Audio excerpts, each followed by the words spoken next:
या सविस्तर घडामोडी आणि प्रतिक्रिया आपण जाणून घेत राहणार आहोत। मात्र आता पाहूयात महत्त्वाच्या 50 घडामोडींचा वेगवान आढावा। पाहूयात सुपरफास्ट 50।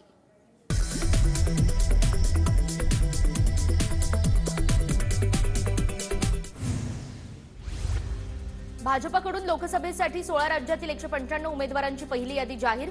पंतप्रधान नरेंद्र मोदी पुन्हा एकदा वाराणसीतूनच लढणार, तर गांधीनगरमधून अमित शहांना दुसऱ्यांदा उमेदवारी।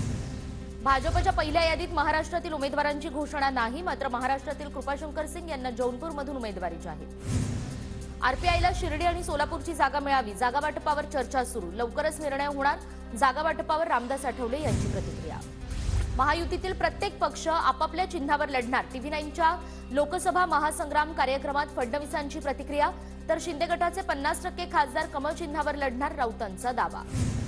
उपमुख्यमंत्री देवेंद्र फडणवीसांना जीवे मारण्याची धमकी देणाऱ्याला सांताक्रूज पोलिसांकडून अटक, बीडच्या किंचन नवले या तरुणानं दिली होती धमकी। कल्याण डोंबिवलीमध्ये आज शासन आपल्या दारी कार्यक्रम, शिंदे फडणवीस आणि अजित पवार उपस्थित राहणार, तर शिंदेंच्या हस्ते विविध विकास कामांचं भूमिपूजन आणि लोकार्पण।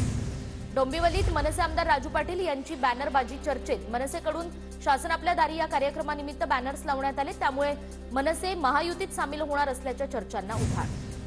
कल्याण शिळफाटा रस्त्यावर आज अवजड वाहनांना बंदी, शासन आपल्या दारी कार्यक्रमासाठी वाहतूक विभागाचा निर्णय। 9 मार्चला शरद पवार बारामती लोकसभेचं रणशिंग फुंकणार, शरद पवारांची 9 मार्चला भोर तालुक्यात जाहीर सभा, काँग्रेस आमदार संग्राम थोपटे यांची माहिती। अजित पवारांचे सख्खे पुतणे युगेंद्र पवार सुप्रिया सुळेंच्या प्रचारासाठी मैदानात, 5 आणि 6 तारखेला बारामतीतल्या गावांना भेटी देणार। आम्ही पारदर्शक आयुष्य जगतो, मी कुठे आहे हे 24 तास जनतेला माहिती असतं, सोशल मीडिया वापरावरील अजित पवार रुपाली चाकणकर यांच्या टीकेला सुप्रिया सुळेंचं उत्तर। अनिल देसाईंना मुंबई पोलिसांच्या आर्थिक गुन्हे शाखेचं समन्स, ठाकरे गटाकडून शिवसेनेच्या पक्षनिधीतून 50 कोटी काढण्यात आले, शिंदे गटाची तक्रार। मुख्यमंत्री एकनाथ शिंदेंकडून EOWकडे तक्रार, अनिल देसाईंना चौकशीसाठी 5 मार्चला बोलावण्यात आलं। आगामी लोकसभा निवडणुकीच्या पार्श्वभूमीवर मनसेच्या पदाधिकाऱ्यांमध्ये फेरबदल, सुमंत धस यांच्याकडे बीड, केज आणि अंबाजोगाई विधानसभेची जबाबदारी, जिल्ह्यातील विधानसभा सुद्धा ताकदीने लढवणार असल्याची पदाधिकाऱ्यांची माहिती। लोकसभा निवडणुकीपूर्वी पूनम महाजन सक्रिय, पूनम महाजनांच्या हस्ते हळदी कुंकू समारंभात विजेत्या महिलांना बक्षिसं, कार्यक्रमात पूनम महाजनांनी महिलांना पंतप्रधान योजनांची माहिती दिली। परभणीमध्ये भाजपच्या अल्पसंख्याक बूथ प्रमुखांची संवाद बैठक संपन्न, लोकसभा निवडणुकीच्या अनुषंगाने आयोजित बैठकीत अनेक अल्पसंख्याक पदाधिकारी उपस्थित। आमदार निलेश लंकेंची ठाकरे गटाच्या शहर प्रमुखांनी भेट घेतली। अहमदनगरमध्ये लोकसभेच्या पार्श्वभूमीवर राजकीय घडामोडींना वेग, निलेश लंकेंनी महाविकास आघाडीत येऊन लोकसभा निवडणूक लढवावी, ठाकरे गटाचे शहर प्रमुख संभाजी कदम यांची प्रतिक्रिया।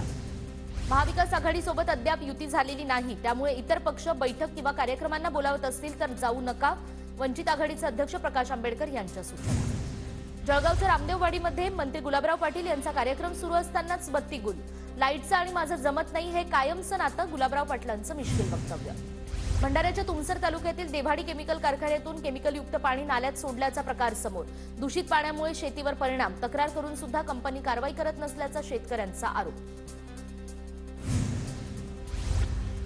पुण्यामध्ये पुन्हा एकदा ड्रग्ज प्रकरणी मोठी कारवाई, विश्रांतवाडी परिसरातून 340 किलो ड्रग्ज जप्त आणि या प्रकरणात आतापर्यंत 9 आरोपींना अटक। नाशिकच्या जिल्हाधिकारी कार्यालयाबाहेर बसलेल्या आंदोलकांचा मुक्काम आणखी 2 दिवस वाढला, तोंडी न देता अंमलबजावणीची खात्री करूनच माघारी फिरू, आंदोलनकर्त्यांची भूमिका। मुंबईच्या लालबाग लाईव्ह ओव्हरवर दुचाकी समोर आल्यानं कारची डिव्हायडरला धडक, अपघातात कारचं मोठं नुकसान, कार चालक किरकोळ जखमी। पुण्याच्या ससून रुग्णालयातील तृतीयपंथीयांचा स्वतंत्र वॉर्ड रिकामा, सध्या एकही रुग्ण दाखल नाही, ऑगस्ट महिन्यात तृतीयपंथीयांच्या उपचारासाठी ससून रुग्णालयात स्वतंत्र वॉर्ड तयार। जळगाव जिल्ह्यातील पारोळा तालुक्यात अवकाळी पावसामुळे शेतकऱ्यांचं अतोनात नुकसान, मदत आणि पुनर्वसन मंत्री अनिल पाटील यांच्याकडून नुकसानग्रस्त भागाची पाहणी, पंचनामे करून सर्वतोपरी मदत करणार, अनिल पाटलांकडून शेतकऱ्यांना ग्वाही। नांदेड जिल्ह्यातील 92 गावांना अवकाळी पावसाचा फटका, 29,000 शेतकऱ्यांच्या पिकांचं अवकाळीमुळे नुकसान। नवी मुंबईच्या कृषी उत्पन्न बाजार समितीत रत्नागिरी आणि देवगडचा हापूस आंबा दाखल, हापूस आंब्याची सिंगापूर, दुबई आणि कतारला निर्यात। नंदुरबार जिल्ह्यात तापमान वाढल्यानं टरबूजच्या मागणीत वाढ, मागणी वाढल्यानं शेतकऱ्यांना चांगला दर मिळण्याची अपेक्षा। धुळे जिल्ह्यातील साक्री तालुक्यात पाण्याच्या शोधात असलेल्या बिबट्याची मान एका हंड्यात फसल्यानं खळबळ, वनविभागाच्या मदतीनं बिबट्याची सुखरूप सुटका। नंदुरबार जिल्ह्यातील प्रकाशा आणि सारंगखेडा बॅरेज प्रकल्पांचा वीज पुरवठा खंडित आणि त्यामुळे नागरिकांना वीज टंचाई भासण्याची शक्यता। धुळे जिल्ह्याच्या साक्री तालुक्यातील पवारपाडा गुगळे या ठिकाणी जिल्हा परिषद शाळेत शिक्षक गैरहजर। गेल्या अनेक दिवसांपासून शाळेत शिक्षक येत नसल्याची पालकांची तक्रार, शिक्षकांवर कारवाई करण्याची पालकांची मागणी। मध्य आणि हार्बर रेल्वेवर आज मेगा ब्लॉक, विविध अभियांत्रिकी आणि देखभालीची कामं पूर्ण करण्यासाठी ब्लॉक। पुणे लोणावळा रेल्वे मार्गावर तांत्रिक कामांसाठी आज मेगा ब्लॉक, पुण्याहून लोणावळ्याला जाणाऱ्या आणि लोणावळ्यातून पुण्याला येणाऱ्या सर्व लोकल दिवसभर बंद राहणार। पुण्यातल्या कोंढवा, स्वारगेट, हडपसर, कात्रज भागात येत्या बुधवारी 6 मार्चला पाणीपुरवठा बंद राहणार। मुख्य जलवाहिन्यांच्या दुरुस्तीसाठी निर्णय, तर गुरुवारी 7 मार्चलाही कमी दाबानं पाणीपुरवठा। पालघरमध्ये महसूल विभागाच्या कारवाईमुळे रेती माफियांचे धाबे दणाणले। रेती साठवणुकीसाठी तयार केलेली कुंड जेसीबीच्या सहाय्यानं नष्ट।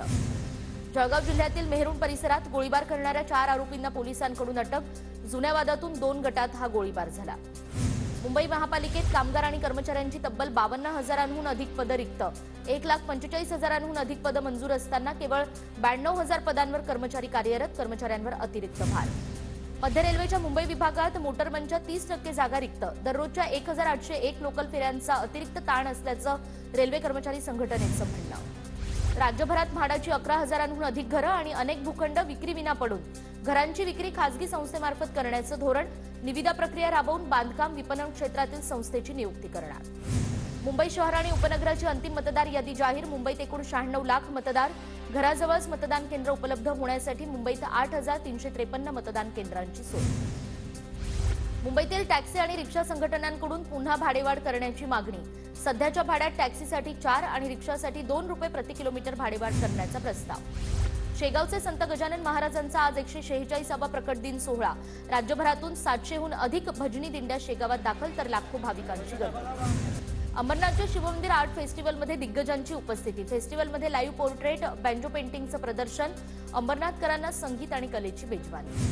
भंडाऱ्यात आयोजित जिल्हास्तरीय गुंतवणूक परिषदेत 11 उद्योजकांकडून 192 कोटींचे करार, तर 514 जणांना रोजगाराची संधी उपलब्ध। भंडाऱ्यात प्रथमच पार पडली गुंतवणूक परिषद।